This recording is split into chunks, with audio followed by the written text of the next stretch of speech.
Arose എന്ന cinema ഇപ്പൊ കണ്ട് പുറത്തിറങ്ങിയതേ ഉള്ളൂ. മമ്മൂക്കയുടെ ശബ്ദത്തോടു കൂടി തുടങ്ങുന്ന ഒരു സിനിമ, അതിനുശേഷം സംവിധാനം മോഹൻലാൽ എന്നൊക്കെ എഴുതി കാണിക്കുമ്പോൾ തിയേറ്ററിൽ അത്യാവശ്യം നല്ല കയ്യടിയുണ്ട്. വിഷ്വലി അടിപൊളിയായ ഒരു സിനിമ.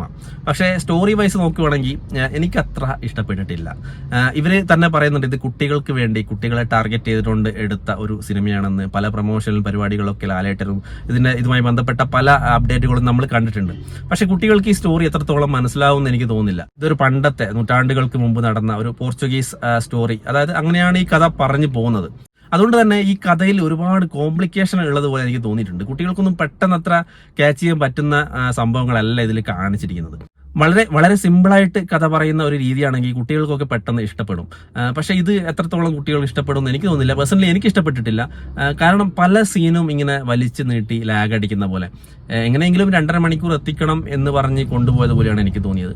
പക്ഷേ വിഷ്വലി നോക്കുവാണെങ്കിൽ ഫ്രെയിം ബൈ ഫ്രെയിം അടിപൊളിയായിട്ട് എടുത്തിട്ടുണ്ട്. കിട്ടില്ല ഡയറക്ഷൻ, മറ്റു കാര്യങ്ങളൊക്കെ അടിപൊളിയാണ്. പക്ഷെ ഇതിന്റെ സ്റ്റോറി നമുക്ക് അത്ര ഇഷ്ടപ്പെടണം എന്നില്ല. പല സ്ഥലത്തും ലാഗ് അടിക്കുന്നുണ്ട്. നമുക്കിങ്ങനെ എങ്ങനെയെങ്കിലും ഈ സീനൊന്ന് കഴിഞ്ഞാൽ മതിയായിരുന്നു, സിനിമ ഒന്ന് കഴിഞ്ഞാൽ മതിയായിരുന്നു, അങ്ങനെയൊക്കെ തോന്നിപ്പോകുന്ന പല സീനുകളും ഉണ്ട്. എല്ലാവർക്കും അറിയാം ഈ സിനിമ ഒരു 3D ഫോർമാറ്റിലാണ് പുറത്തിറക്കിയിരിക്കുന്നത്. 2Dയിൽ എവിടെയും നമുക്ക് കാണാൻ പറ്റില്ല. അതുകൊണ്ട് തന്നെ 3Dയിൽ എടുത്തത് കൊണ്ട് ആ ഒരു ക്വാളിറ്റി നമുക്ക് കാണാൻ പറ്റുന്നുണ്ട്. 3D വർക്കൊക്കെ അടിപൊളിയായിട്ടുണ്ട്. പക്ഷെ നമ്മളെ അതിശയിപ്പിക്കുന്ന തരത്തിലുള്ള, അല്ലെങ്കിൽ നമ്മളെ പേടിപ്പിക്കുന്ന, ഞെട്ടിക്കുന്ന അങ്ങനത്തെ 3D വർക്കൊന്നും ഇതിലില്ല. വളരെ ലൈറ്റായിട്ട്, അതായത് കുട്ടികൾക്ക് ഇഷ്ടപ്പെടുന്ന രീതിയിൽ തന്നെ കുട്ടികളെ പേടിപ്പിക്കുന്ന, അല്ലെങ്കിൽ പെട്ടെന്ന് സ്ക്രീനിൽ നോക്കിയിരിക്കുമ്പോൾ നമ്മളെ പെട്ടെന്ന് ഷോക്ക് ആവുന്ന അങ്ങനത്തെ 3D വർക്കൊന്നും ഇല്ല. ഇതിൽ വളരെ ലൈറ്റ് ആയിട്ടുള്ള, അതായത് പൂമ്പാറ്റ പറക്കുന്നത്, അതേപോലെ തന്നെ സ്ക്രീനിൽ കുറെ സ്റ്റാർ വരുന്നത്, പിന്നെ കടലിൽ നിന്ന് മീൻ തുള്ളുന്നത്, കടലിന്റെ അടിയിലുള്ള കുറെ പവിഴപ്പുറ്റ്, പല തരത്തിലുള്ള ജീവികൾ, അങ്ങനെയൊക്കെയാണ് ഇതിൽ കാണിച്ചു കൂട്ടുന്നത്. അതുകൊണ്ട് തന്നെ കുട്ടികൾക്ക് ചിലപ്പോൾ അതൊക്കെ ഇഷ്ടപ്പെടും, അതൊക്കെ കാണാൻ അവർക്ക് വലിയ താല്പര്യങ്ങളായിരിക്കും. പക്ഷെ എന്നാലും നമുക്ക് അതൊന്നും അത്ര ഒരു സംഭവമായിട്ടൊന്നും തോന്നില്ല. ചില സീനൊക്കെ കടലിന്റെ അടിയിലുള്ള പല സീനുകളൊക്കെ വരുമ്പോൾ കാർട്ടൂൺ പോലെയൊക്കെയാണ് എനിക്ക് തോന്നിയത്. VFX വർക്കൊക്കെ കുറച്ചുകൂടെ നന്നാക്കാമായിരുന്നു എന്ന് എനിക്ക് തോന്നി. അതൊന്നും എനിക്ക് അത്ര എന്താ പറയാ ഒരു ഹൈ ക്വാളിറ്റിയിൽ ആയിട്ട് എനിക്ക് തോന്നിയില്ല. പക്ഷെ മറ്റ് പല കാര്യങ്ങളും വളരെ ഡിഫറെന്റ് ആയിട്ട് എടുത്ത രീതിയിലാണ് എനിക്ക് തോന്നിയത്. എസ്പെഷ്യലി പറയുവാണെങ്കിൽ ഇതിന്റെ ഓരോ ക്യാമറ ഷൂട്ട് ചെയ്ത രീതി, ആംഗിള്, അതൊക്കെ എന്ന് പറയുന്നത് നമ്മൾ ഇതുവരെ മലയാള സിനിമയിൽ കണ്ട് ശീലിച്ച ഒരു പാറ്റേൺ ഉണ്ടല്ലോ, അതിൽ നിന്നൊക്കെ വളരെ വ്യത്യസ്തമായിട്ട്. ഒരു ഉദാഹരണം പറയുവാണെങ്കിൽ ഇതിലൊരു കാറിൽ നിന്ന് ഇറങ്ങുന്ന ഒരു സീനുണ്ട്. മുകളിൽ നിന്ന് ക്യാമറ വന്ന് ഡോർ തുറന്ന് പുള്ളി പുറത്തിറങ്ങി, അത് വണ്ടിയെ ചുറ്റി ഇപ്പുറമുള്ള ആള് പുറത്തിറങ്ങുന്നത്, അതൊക്കെ എന്താ പറയാ വളരെ രസമായിട്ട് എടുത്ത് വെച്ചിട്ടുണ്ട്. അത് ഡയറക്റ്റ് ചെയ്ത രീതി അതൊക്കെ അടിപൊളിയായിട്ടുണ്ട്. ടെക്നിക്കലി നല്ലോണം പണിയെടുത്തിട്ടുണ്ട്. ഓരോ സീൻ ബൈ സീൻ അതായത് നല്ല ഫ്രെയിമുകളാണ്. അതായത് ആർട്ട് വർക്കൊക്കെ ചെയ്തവര് നല്ലോണം പണിയെടുത്തിട്ടുണ്ട് ഈ സിനിമയ്ക്ക് വേണ്ടിയിട്ട്.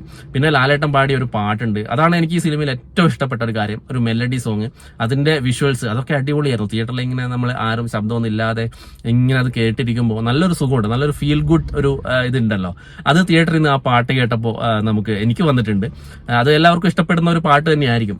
പിന്നെ എസ്പെഷ്യലി പറയുവാണെങ്കിൽ അതിൽ അഭിനയിച്ചിരിക്കുന്ന ആ പെൺകുട്ടി, അവരും വളരെ ഗംഭീരമായിട്ട് ചെയ്തിട്ടുണ്ട്. ഞാൻ മുമ്പൊന്നും അവരെ മറ്റ് സിനിമകളൊന്നും കണ്ടിട്ടില്ല. ചിലപ്പോൾ ആദ്യത്തെ സിനിമയായിരിക്കും ഇത്.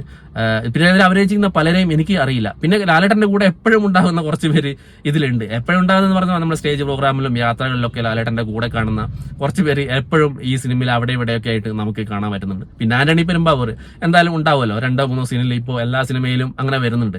ഇനി വരാൻ പോകുന്ന എമ്പുരാനിലും 1-2 സീനിൽ എന്തായാലും ഉണ്ടാവുന്നുള്ള കാര്യം 100% ഉറപ്പാണ്. അപ്പോൾ അങ്ങനെയുള്ള കാര്യങ്ങളൊക്കെ ഉണ്ട്. ഈ സിനിമ മൊത്തത്തിൽ നോക്കുവാണെങ്കിൽ എല്ലാവർക്കും ഇഷ്ടപ്പെടുന്ന ഒരു രീതിയിലല്ല എടുത്തു വെച്ചിരിക്കുന്നത്. എനിക്ക് ഇഷ്ടപ്പെട്ടിട്ടില്ല. കുട്ടികൾക്കും ഇഷ്ടപ്പെടും എന്ന് എനിക്ക് തോന്നുന്നില്ല. വിഷ്വലി അവർക്ക് ഇഷ്ടപ്പെടും, പക്ഷേ സ്റ്റോറി വൈസ് ഒരിക്കലും അവർക്ക് അത്ര ദഹിക്കുന്ന കാര്യങ്ങളല്ല ഇതിൽ കാണിച്ചിരിക്കുന്നത്. ഫാമിലി ആയിട്ട് പോയി കാണാൻ പറ്റിയ ഒരു സിനിമ തന്നെയാണ്. നമ്മൾ മാർക്കമൊക്കെ കണ്ട് പേടിച്ചിരിക്കുന്നവർക്ക് ഈ ഒരു സിനിമ കണ്ടു കഴിഞ്ഞാൽ ഒരു റിലാക്സ് മൂഡിലേക്ക് പോകുന്ന തരത്തിലുള്ള ഒരു സിനിമ, ഒരു ആവറേജ് സിനിമയായിട്ടാണ് എനിക്ക് തോന്നുന്നത്. ഒരു ആവറേജ്, നമുക്ക് ഒരു 1 ടൈം വാച്ചബിൾ. അതിൽ കൂടുതൽ എന്തായാലും ഈ സിനിമ ആരും കണ്ടിരിക്കില്ല. തിയേറ്ററിൽ പോയിട്ട് ഒരു തവണ കാണാൻ പറ്റുന്ന ഒരു സിനിമ. പിന്നെ ഇതിൽ ഒരു ഗസ്റ്റ് അപ്പിയറൻസ് പോലെ പ്രണവ് വരുന്നുണ്ട്. എന്തായാലും നിങ്ങൾ സിനിമ കണ്ടതിന് ശേഷം നിങ്ങളുടെ അഭിപ്രായം എന്തായാലും കമന്റ് ചെയ്യുക. ഇത് ഞാൻ എന്റെ പേഴ്സണൽ അഭിപ്രായം മാത്രമാണ് ഈ വീഡിയോയിലൂടെ പറഞ്ഞത്.